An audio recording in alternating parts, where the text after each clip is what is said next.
Hey, what's going on, everybody? It's Craig Bennett, aka CashKeg, with my buddy Zach here at DailyEdgeSports.com. How you doing, Zach? What's going on, man? How are you? It's like Christmas, man. I mean, I know we got 9 days left to college football week 0 here, but pretty excited about it. Excited about the slate, even though we got UMass on it. We got some of these lesser teams on this 5-game slate, but I mean, it's college football. It's back, man.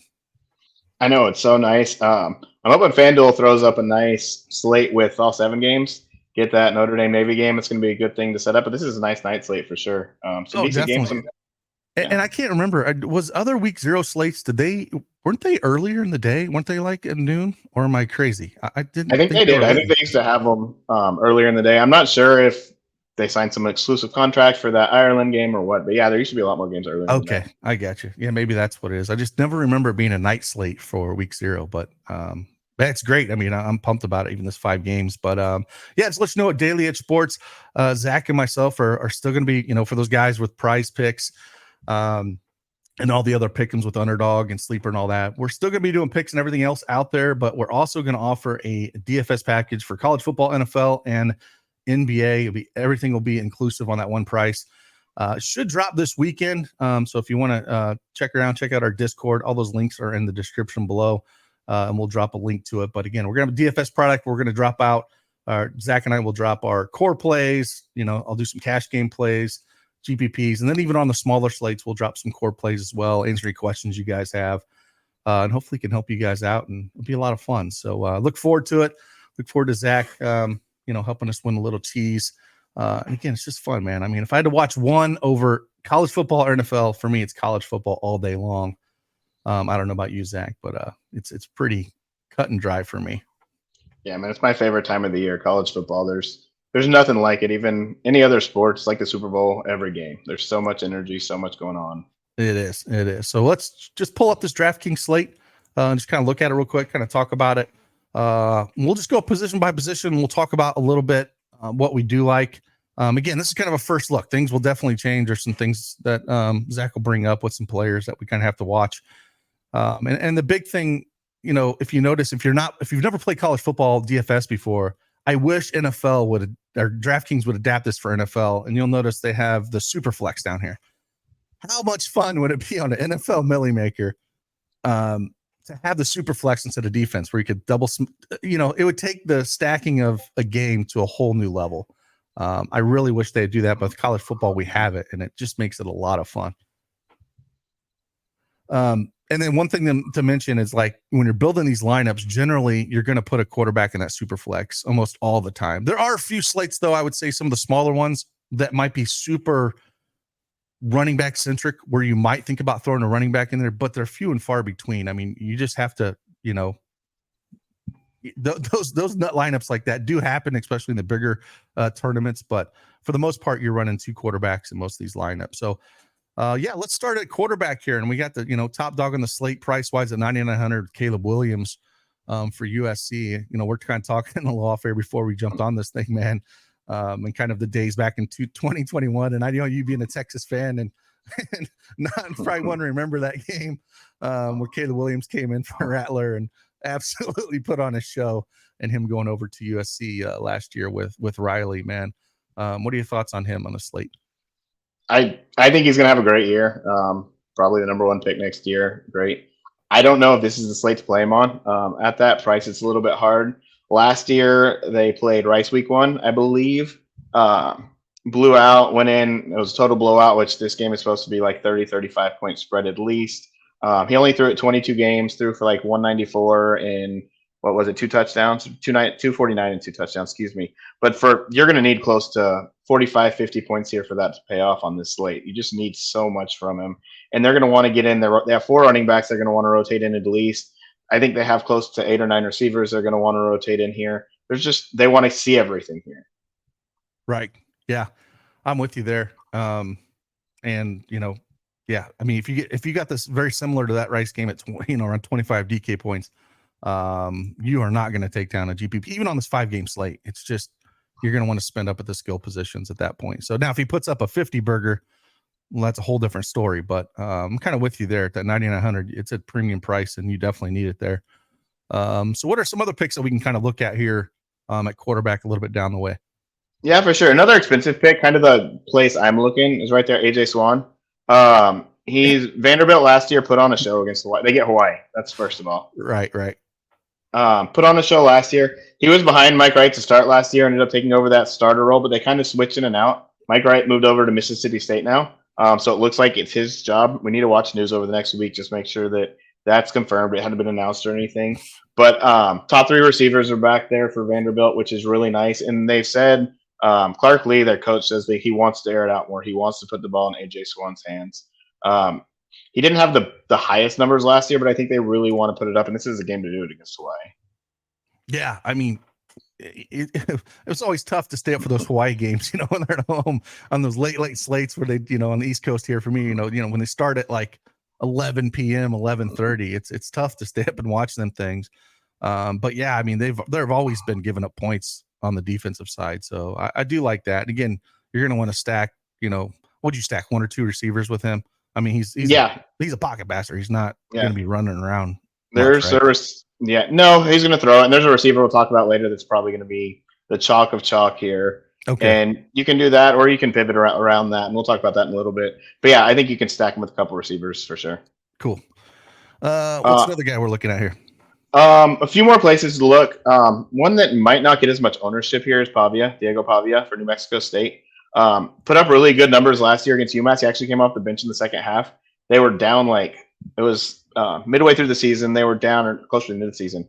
They were down several touchdowns. And I mean, you see 194 and 2 touchdowns and 7 completions. I mean, he just went off against them, and then 56 rushing yards too, I believe. Might have only tallied for 56 rushing yards. So he can put it through the air, put it on the ground, run it on the ground. They struggled last year against UMass. I think this isn't going to be as big of a struggle game. This is more of a pivot for me, more of a GPP pivot to get off of some of the chalk. I wouldn't go in with Diego Pavia for cash at this price. He's a little expensive for my taste, but I do think he's in play here. Yeah, if he was like 1,000 cheaper, I'd really be excited about it. That 44.5 game total with these Aggies favored by 8. It's the lowest on the slate. But if he gets those wheels going and he can knock out 60-70 rushing yards and break a big one off, that adds up in a hurry. So we always like those rushing quarterbacks, and especially they're more prevalent in college football. So you can find those guys. And those guys, you got to remember, if the guy's got some wheels like that, you don't have to stack him. There's how many times we've seen over the years, there's always some cheap $5,200, $5,500 quarterback that has dual threat that you just don't need to stack. You can just throw them in there. And that's one thing I love about college football with DFS wise. What else we got going on here? Like some of the value plays maybe we can look at. Yeah. Scroll down a little bit. There's Grayson James right there for FIU at 6,200. This is actually probably the game I like the most. Florida International is playing Louisiana Tech here at Louisiana Tech. Yeah, it's got a great game total. Not a bad spread either for week 1 compared to what else is on this slate. Yep. Both of these teams run very quick offenses. Both of them are right around 69 to 70 plays a game. Now, that's one thing we do need to talk about this year is those play numbers are going to go down a little bit. That's exactly right. New rules came out. They're not going to stop the clock before 2 minutes left in the half for first downs. Heard some news, heard some things from different officiating, the head of officials for different conferences. SEC thinks it's going to take off like 3 to 4 seconds drive, like 3 to 4 seconds every first down. So not a ton, but I think some of these smaller conferences that don't have these officials that are as in tune as the SEC, it's going to significantly slow it down or speed the game up a little bit more. There's going to be significantly less plays. So that's something we do need to watch for some of these high-powered offenses, and I think the first couple of weeks we should pay attention to. But I think both of these teams are going to move it a ton. They both throw the ball more than half the time. Grayson James looks like he's in the lead there. There's still technically a quarterback competition, but he was a starter last year. Last year he had his best game of the season, or his second best game of the season, I believe, against Louisiana Tech midway through the season, right there in week 9 again. Had a great game. He's a turnover machine generally. 11 touchdowns, 11 interceptions last year, but he was very good against Louisiana Tech last year. And this is the same coaches on both sides. I like it. Yeah. And again, anytime you're getting quarterbacks in that 6K and under price range, you excite me a little bit because then we can pay up for some more of the stud wide receivers and running backs, that maybe not so much on this slate, but where they're going to get absolute massive volume. I mean, because you'll get guys in college football that are just, I mean, it's not like NFL where they're, they might get, 7-8 targets and you think that's awesome. You get guys in college football, you can get 15 to 20 targets where they just pepper the same guy over and over. And these, cheap quarterbacks allow you to do that. So really like that play.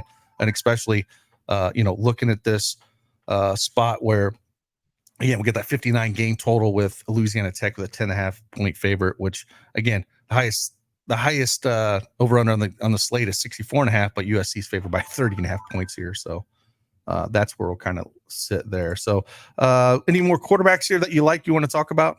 A few. Well, one I want to mention, but one that I really like, the other side of that game, is Hank Botmeyer, who is a name that will go back a little bit. Botmeyer comes over from Boise State. Was started there for a few years before getting replaced last year. Yep. He's coming into the Sonny Cumbie offense, which high-powered, runs or throws the ball a ton, very fast pace. Last year they threw it almost 40 times a game. Has two of the top three wide receivers returning here, and FIU is one of the worst pass defenses in the country last year. I think they were bottom 3.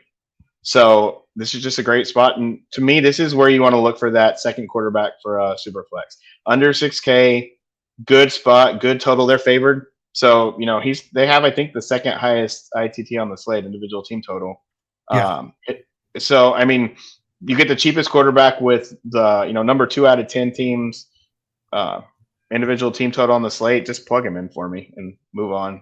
Kind of my opinion for a lot of lineups. Yeah, and again, if you just do a game stack, it's one of the great thing about this. You take it from both sides.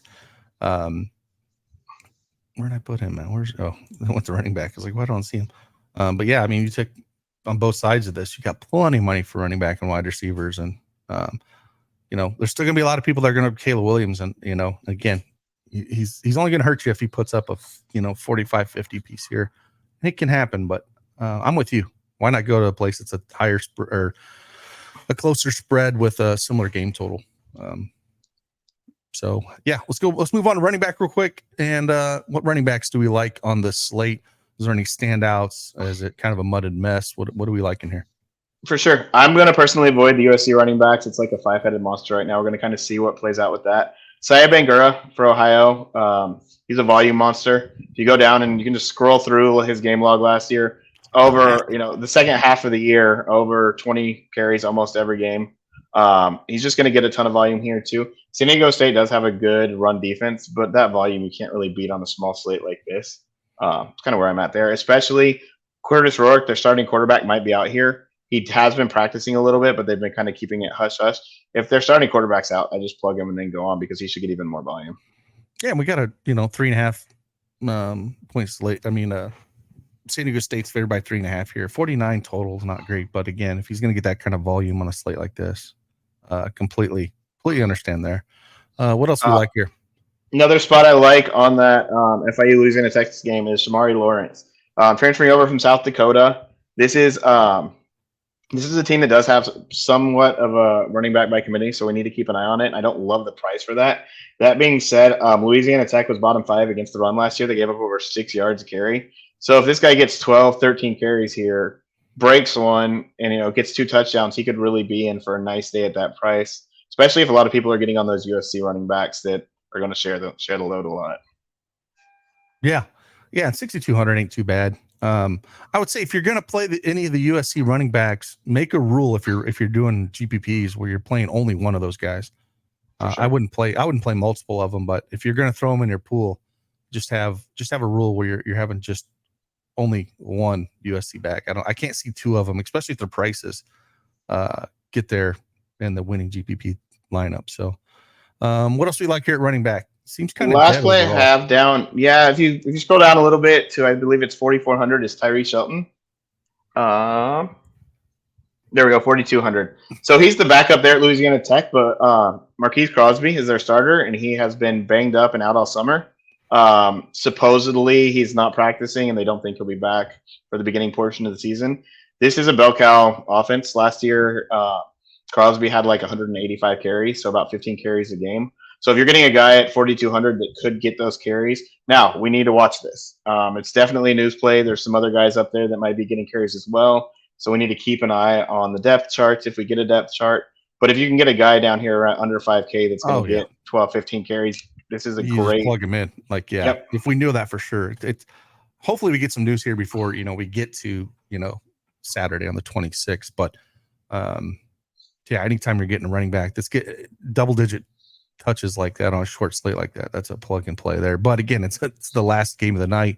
If you don't have anything and you're kind of waiting towards sideline news and trying to figure out,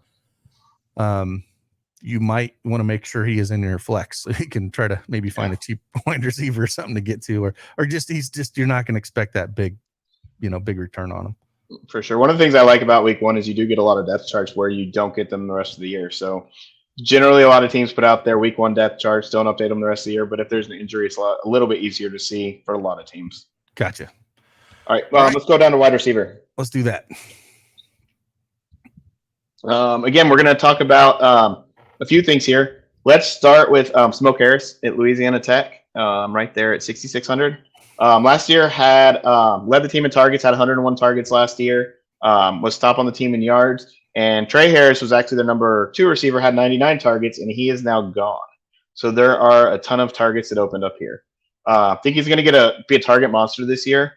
He's not constantly as big of yardage. You can see on there, 10 to 12 yards is kind of a sweet spot. So he's not going to be downfield as much. But if he's going to get peppered with targets, I like stacking him with Bachmeier, who you're getting a discount on. Yeah, I do like that. I was going to try to pull up his and look at his ADOT, what it was last year, and kind of see where he was at with it.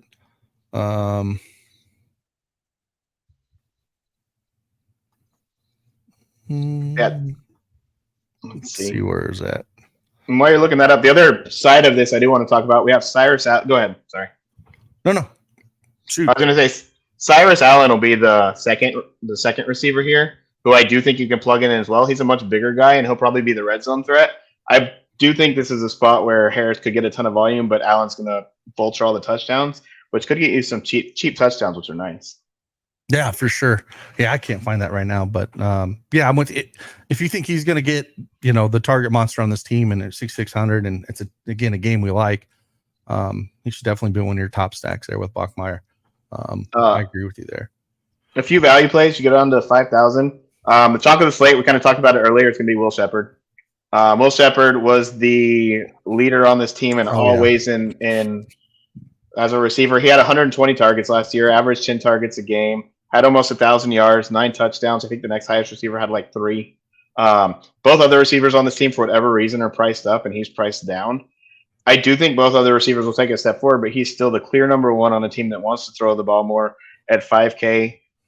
He is a guy that I think if you're going to go into a huge, massive GPP, you either have to lock him in or fade him, because I could see him being 80, 90% owned. Easy. Yeah. It's one of those. Yeah. You're either leveraging it by, trying to get that few percentage over the field, or completely fade it and hope those other guys go off. And then you got a massive advantage, but you got to have some cojones to do that. Just depends on the tournament you're playing, but yeah, I'm with you. 5K. Yeah. If he's going to get any sort of volume like that, if they're going to throw more, I can't see how he's not going to be the chalk, and generally we see that even on big slates, on Saturday, where, if you got any receiver that's around that 4 to 5K range, it's going to get massive volume that, could project, around 20. You're just going to get absolute, chalk fest. And then the majority of the time they hit, like I would say majority of the time they do, but it just depends on the team, and the volume that they do get. But yeah, any other wide receivers that we like here? Last one I really like, scroll up a little bit. It was Zachariah Branch at USC. So I'm not playing a ton of USC, but this is a guy I kind of want to look at. So this guy was the number 1 wide receiver recruit last year, top 5 recruit nationally in all positions. Apparently, Taj Washington is a little bit banged up right now, and he's been taking reps with the ones. I would not play him heavy. This is not a cash play. This is like a GPP pivot play. But if you can get a USC receiver that they want to get him involved. This is his first game as a collegiate athlete. At 4,700, you're getting a piece of that big total. You're getting a piece of Caleb Williams here that you don't have to pay a ton for. And it's just a play that I don't think will be heavily owned. So it's kind of a pump play, leverage on all those huge names that USC has. Yeah, I love that. And shouldn't be super high owned for something like this. And again, yeah, get little pieces of it from that USC team that should put up some points. And if this guy can catch, just even if he catches one long bomb or takes one to the house, it's going to be hard to beat that price point. Or maybe if it's just good leverage, if you're going to look to get off Shep a little bit and you wanted to just kind of leverage a little bit, maybe go towards him with a similar price range. So, yeah, I mean, again, we don't want to go too crazy in this. Again, 5-game slate. It's just fun to have college football back. Again, we're going to do a lot of other videos. So again, you guys love PrizePicks and all that.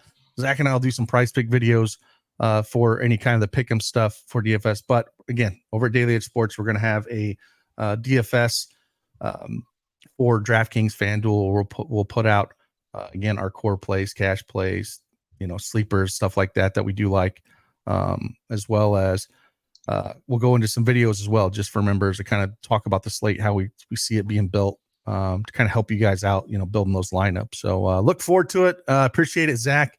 And again, I mean, we're 9 days out, but man, we had to get something out. It was fun to see this drop yesterday.